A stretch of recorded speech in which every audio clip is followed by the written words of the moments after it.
Okay, in this video, we will talk about force transmission. So, transmission means to transfer, okay?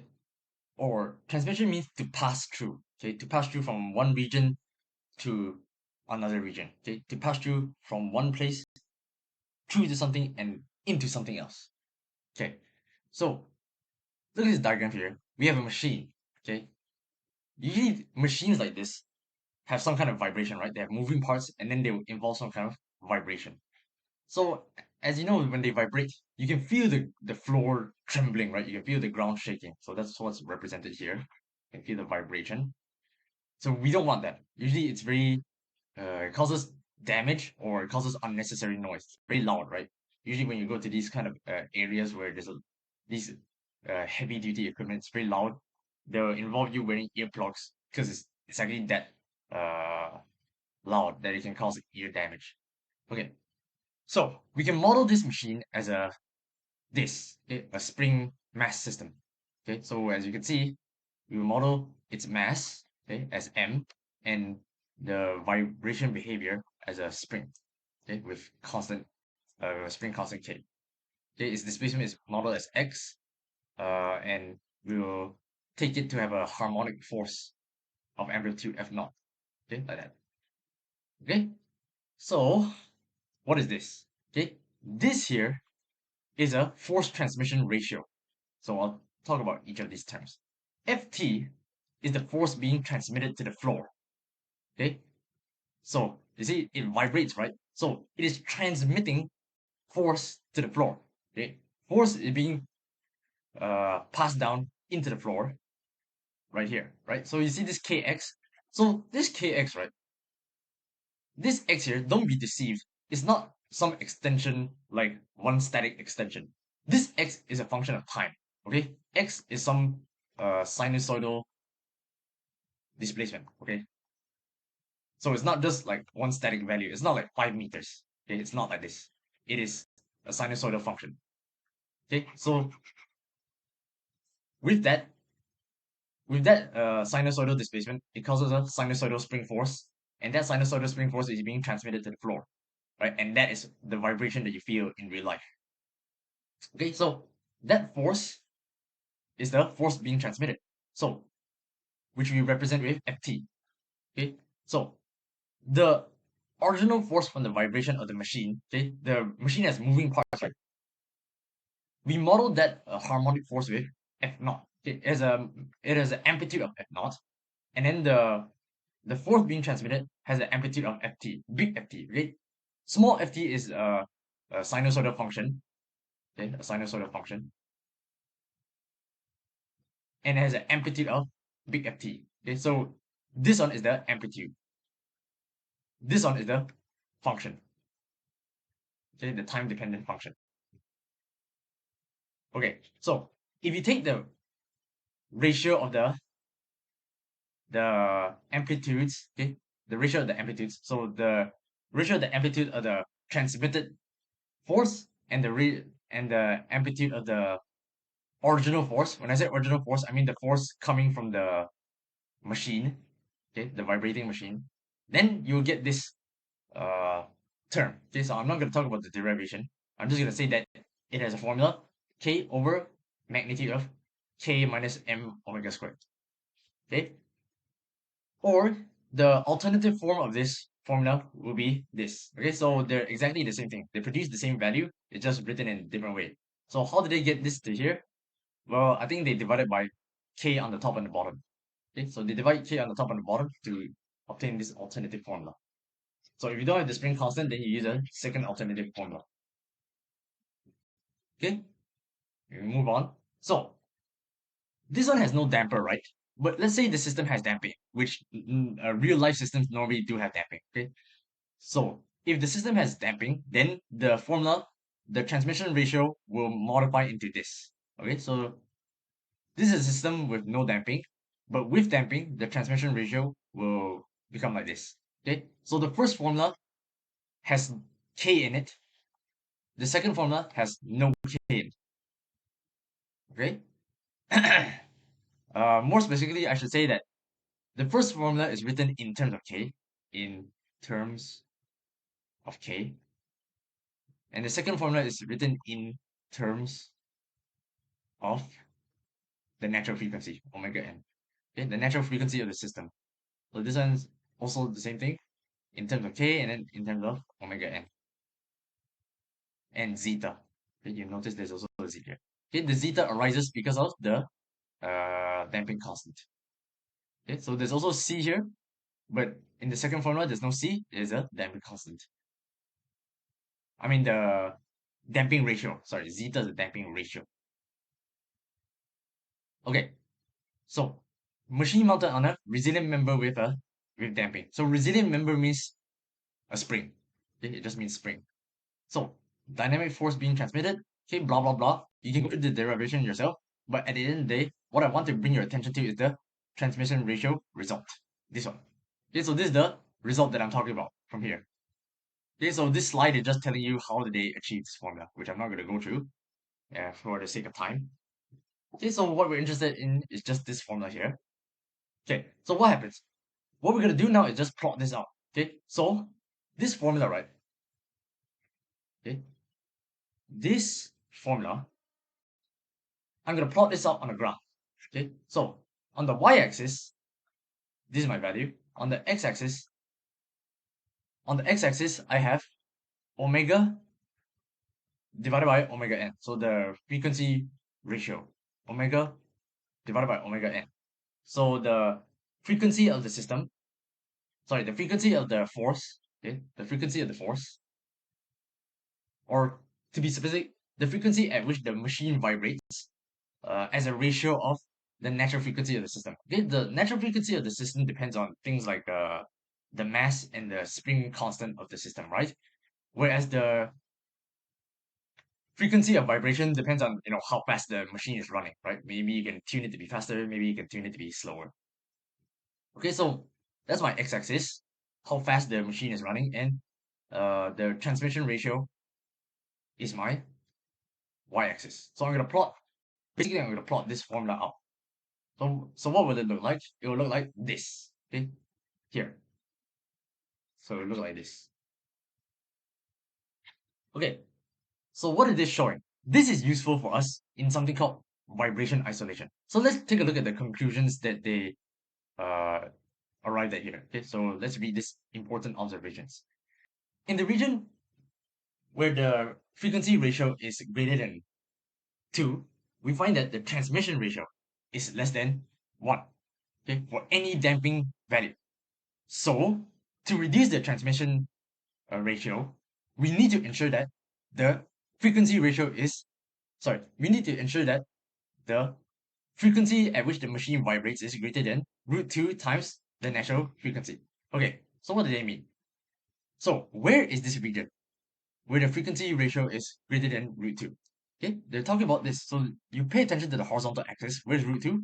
It's this one that I highlighted here. So you go here. The region that is greater than root 2 is all these curves here. Okay?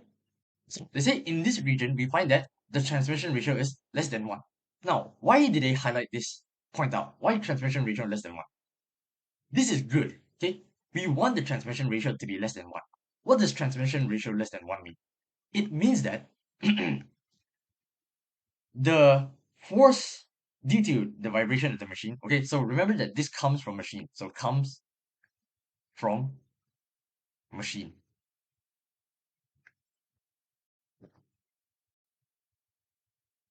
This one is transmitted to the floor. So it's being passed down to the floor, transmitted, or not to the floor, but to the surroundings.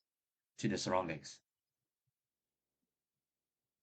Okay, and we don't want that. Okay, we don't want the machine's vibration to get transmitted to the surroundings because it can cause damage, it can cause sound, and sound can cause things like ear damage, hearing loss, uh maybe wear and tear, or damaging the surroundings. Maybe we can destroy a floor or cause parts to cause destruction to the structure, or destroy brackets or whatever.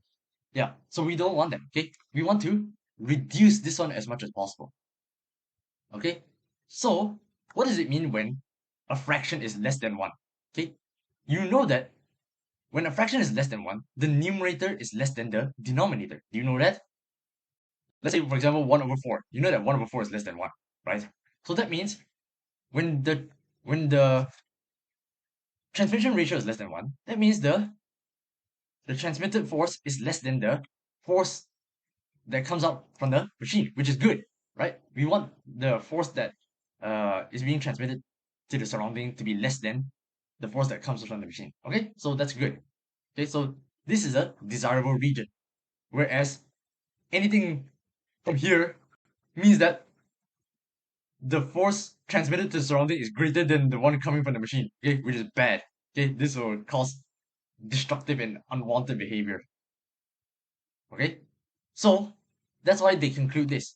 To reduce the transmitted ratio, to reduce the transmitted force, we need to ensure that omega is greater than root 2 times omega n.